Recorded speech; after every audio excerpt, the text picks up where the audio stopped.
What's up, Steelers Nation? Welcome back to the channel where we break down everything black and gold. As always, we're here to keep you updated with the latest and most exclusive Pittsburgh Steelers news. And let me tell you, this one's a big one. The Steelers are in the middle of one of the most crucial off-seasons in recent memory. The front office is making moves, evaluating talent, and looking to sharpen every edge of this team so we can finally make that deep playoff run fans have been dreaming of. And with that, the quarterback situation remains the hottest topic in town. Before we dive in, you already know what to do. Smash that like button to support the channel and hit that subscribe button so you never miss any Steelers updates. Trust me, you don't want to miss what we're about to talk about. All right, let's get into it. We're now heading into April, and the Aaron Rodgers free agency saga is still dragging on. It's been quiet, too quiet. But don't be fooled.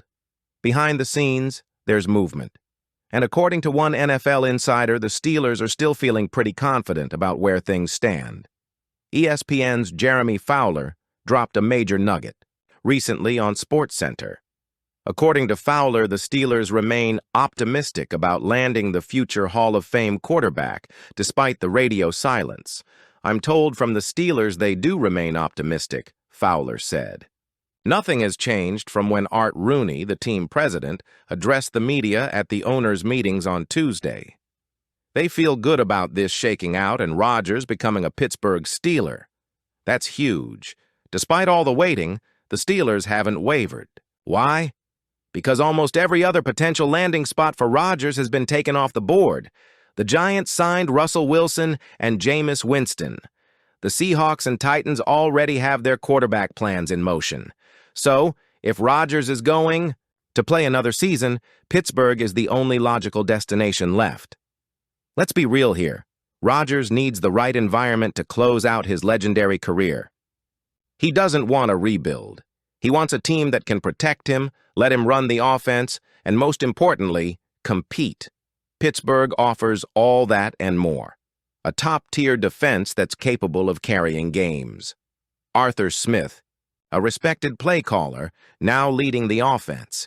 And of course, elite weapons in George Pickens and the newly acquired DK Metcalf. This isn't some pie-in-the-sky fantasy. This is a ready-made scenario where Rodgers could walk in and immediately elevate the offense to contender status. And the Steelers? Well, they'd finally have the kind of quarterback who could lead them deep into January and maybe even February. But here's the catch. Rodgers is 41. This isn't a long-term solution. If he signs, it's probably a one-year deal, maybe two at most. So what happens next?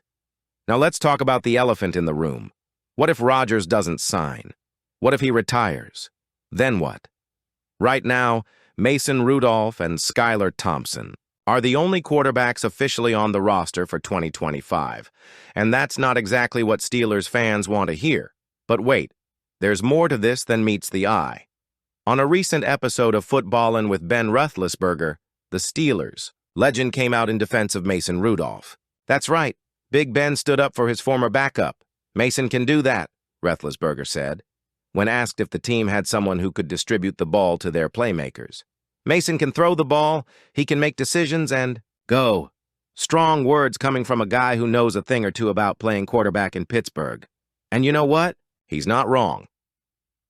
Let's rewind the tape to the end of the 2023 season. Rudolph came in when the team needed him most. He started the final 3 games and won all 3.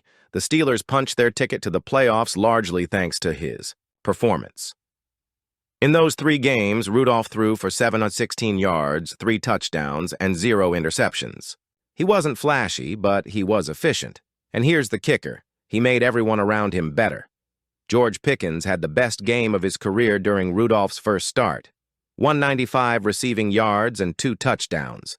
With DK Metcalf now lining up opposite Pickens, that passing game could be dangerous. Even with Rudolph at the helm, it's not what fans want to hear, but it's a viable backup plan if Rodgers doesn't land in Pittsburgh. So here's what we know right now. The Steelers are optimistic about signing Aaron Rodgers. Rodgers hasn't ruled out retirement. but Pittsburgh is his most logical destination.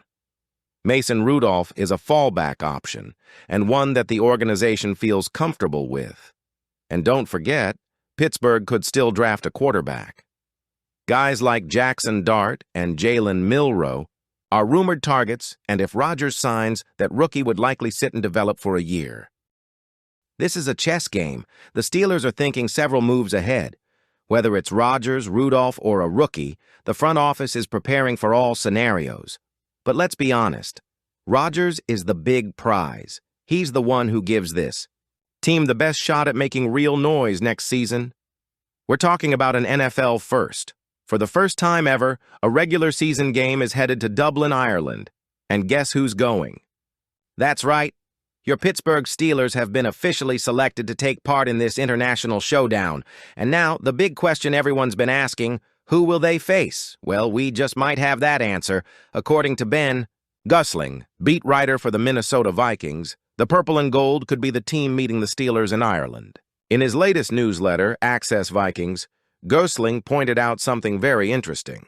3 of the Vikings' 2025 opponents are scheduled to play international games. But based on his analysis, the most likely destination for Minnesota's global matchup? You guessed it, Dublin, against the Pittsburgh Steelers. Let's break this down. Now, as fans, we know this isn't just any ordinary matchup. The Steelers don't give up home field advantage lightly.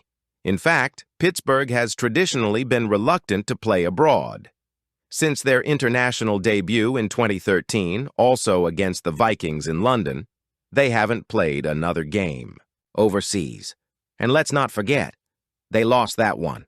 So yeah, there's a little unfinished business here. What makes the Vikings the top candidate? Gosling used process of elimination. First, he scratched off the possibility of Minnesota.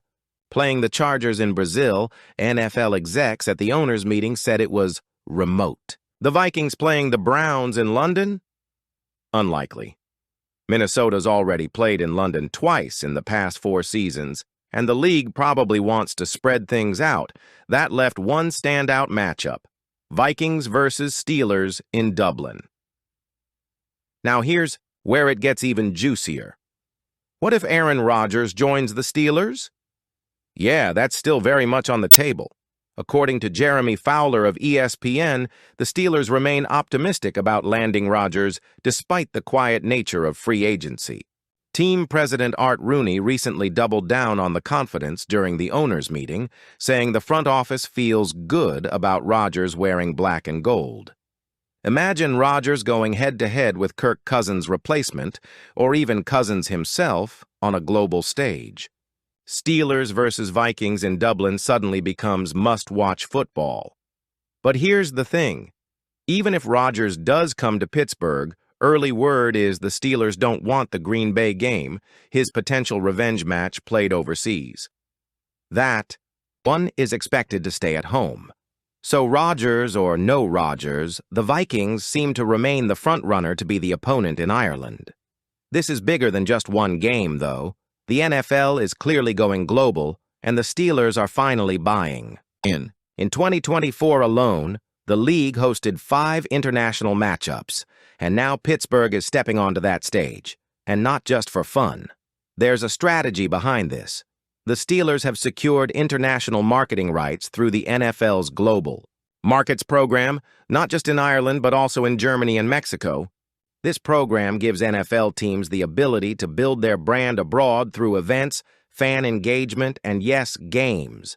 That means this Dublin game might not be a one-off. It could be the start of a new era for Steelers football, one where the terrible towel waves proudly across stadiums from Munich to Mexico City. Let's take a quick trip back to 2013. That was the Steelers' one and only international game, and it came against, you guessed it, the Minnesota Vikings. The venue?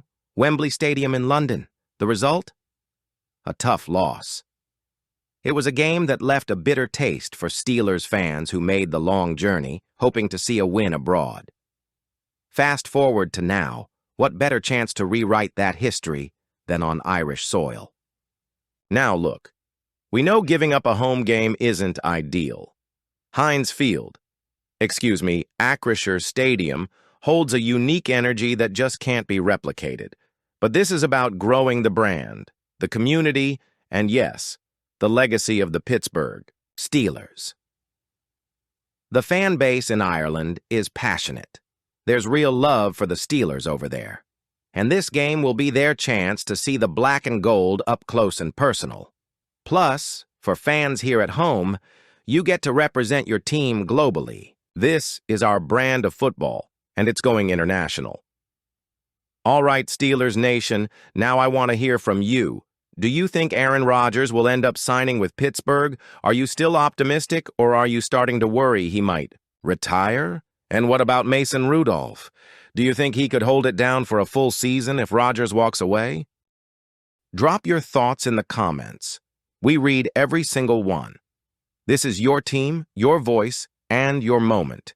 And don't forget, if you enjoyed this video and want to stay locked in on everything happening in Steelers country, hit that like button and subscribe to the channel. We've got more breaking news, player analysis, and exclusive insights coming your way all off-season long. Until next time, stay strong, stay loyal, and as always, here we go, Steelers, here we go.